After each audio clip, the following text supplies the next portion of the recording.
প্রশান্ত কিপারকে রেখেছেন একদম শান্ত, গোল পেয়েছেন প্রশান্ত। এবং সেভ প্রদীপ মোদী এখানে সেভ করে দিয়েছেন, গোরা সিকদার গোল পেলেন না। এবং এখানে সোনু চ্যাটার্জি দেখিয়ে দিয়েছেন যে হাম কিসি সে কম নেই। এবং আবার প্রদীপ সেভ করেছেন, অর্থাৎ দুটো শট থেকে কোন টিমের পক্ষে। এবং গোপাল 11 ফুটবল টিমের পক্ষে শিবাস সেখানে গোল পেয়েছেন। হয়তো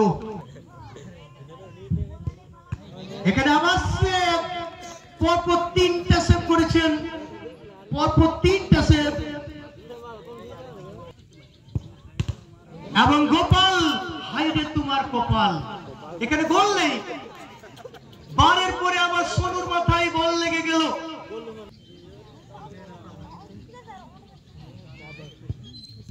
এবং বাইরে শট, বাইরে তো টিমও বাইরে। গোপাল হাইরে তোমার কপাল, সেমিফাইনালে জায়গা হয়ে গেল। গোপাল 11 ফুটবল টিমের খেলোয়াড়রা 2-0